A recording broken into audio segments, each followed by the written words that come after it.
Disabled little girl abandoned by her mom at the bus stop. What the lonely CEO did will shock you. Snowflakes fell like broken promises from a steel, gray sky, kissing the pavement and vanishing into the cold. The city moved in hurried silence, headlights blinking through the storm, footsteps leaving trails that would disappear before morning. Somewhere between the glow of a street lamp and the quiet shadow of an empty bus shelter, a tiny girl in a worn red dress sat in an old wheelchair. Her socks were damp. Her legs were trembling. And every breath she took looked like the last bit of warmth she had left.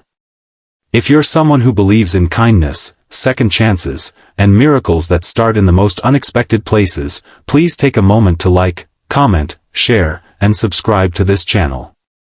Your support means everything. The girl's name was Emma Brooks. She was only 6 years old, yet she understood abandonment in a way no child ever should. Earlier that afternoon, her mother's hands had been shaking on the wheelchair handles, pushing Emma to the bus stop. Emma had thought they were simply going somewhere new, somewhere quiet. Her mother had whispered, "Stay here, sweetie. I'll be back," and then vanished into the growing snowfall. Emma waited and waited until the cold climbed up her spine and turned her tiny hands numb. As the sun set behind the skyscrapers, she began to understand that her mother was never coming back. Across town, Edward Grant had a reputation that chased him into every boardroom, every elevator, every article written with envy or admiration. CEO of Grant Industries at only 36, he was feared, respected, envied, and deeply misunderstood. Edward moved through life in a carefully constructed silence. His world was spreadsheets, deadlines, private jets, and phone screens lighting up at all hours. His kindness, if it still existed, was buried under the weight of a life he didn't choose. He didn't smile for cameras. He didn't date. He didn't talk about the past. Not even his closest team knew the truth: he had once been abandoned too. On that winter night, Edward never should have been on that street. His driver had made a wrong turn, the meeting had ended late, and a sudden snowfall slowed traffic to a crawl. Frustration pulsed in his chest as he pressed a hand against his temple. His days were measured in contracts and stock prices, not detours through broken neighborhoods or worn-out bus shelters. He sat in the back of his black Mercedes, the heater humming like a tired heartbeat, when his attention drifted outside the window. Through the haze of snowfall and headlights, he saw movement. A little girl was sitting in a wheelchair, trembling, and staring at nothing. At first he thought she belonged to someone nearby, maybe a relative or a guardian waiting for the bus. But no one stood beside her. No coat, no gloves, no blanket.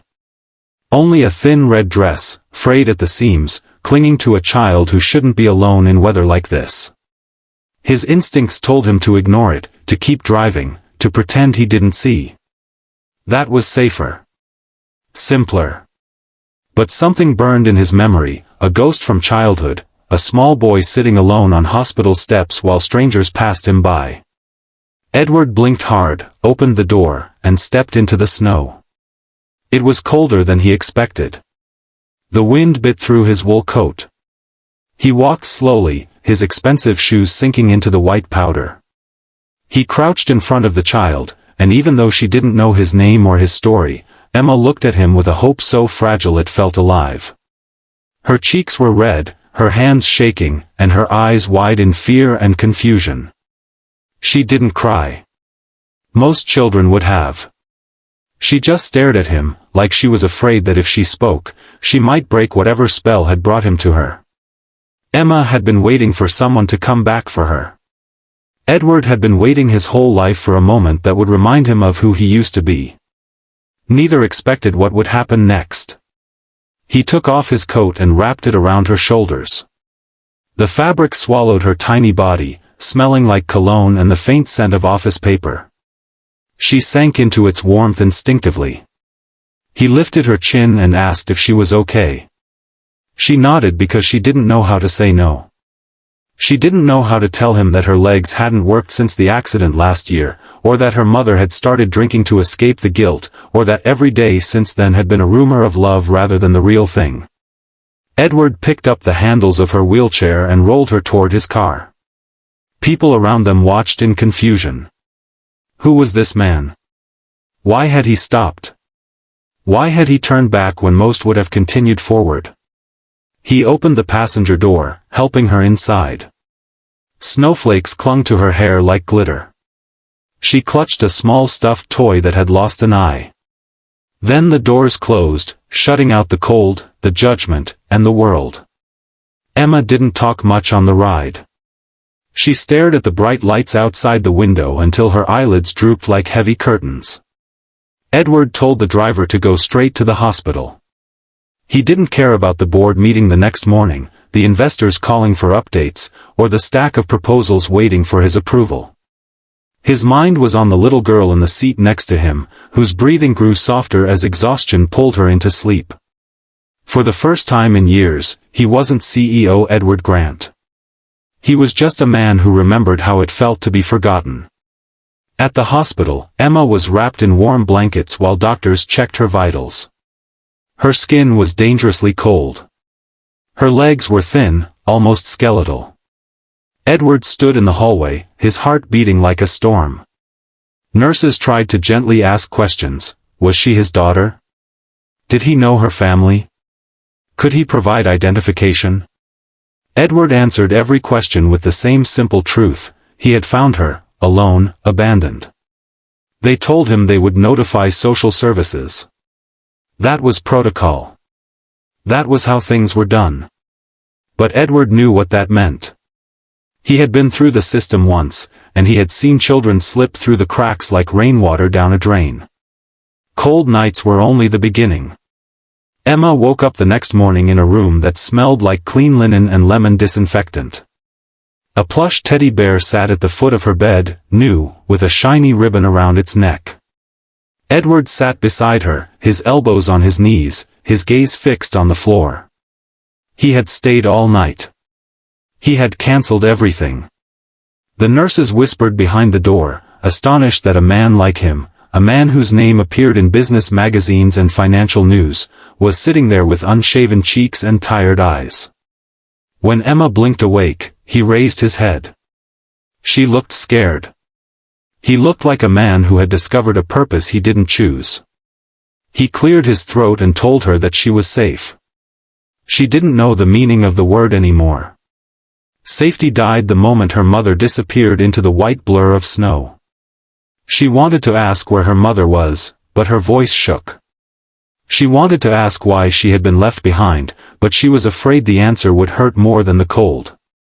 Edward leaned forward and told her something no one had told him when he was a child, that being abandoned was not her fault, that she was precious, that she mattered. Tears pooled in Emma's eyes, not because of his words, but because she could feel the truth behind them. For the first time, someone looked at her without pity or obligation.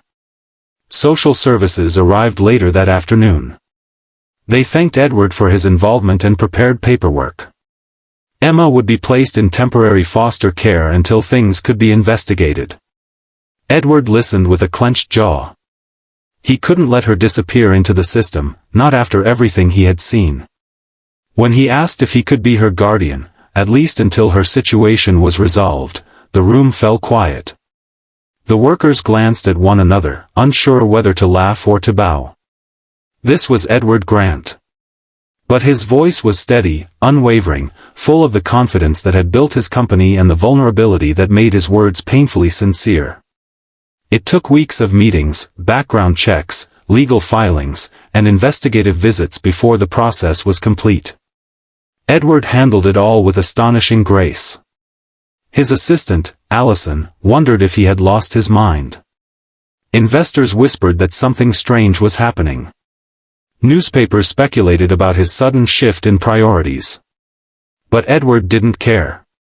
He would tuck Emma into bed every night, learn how to braid her hair, memorize her medications, and wheel her down the hospital hallways in the tiny wheelchair they had given her. He became her anchor in the storm. As Emma recovered, she began to laugh more. She told him stories about her stuffed animals, about the different shapes clouds made, about how she believed snowflakes were tiny angels.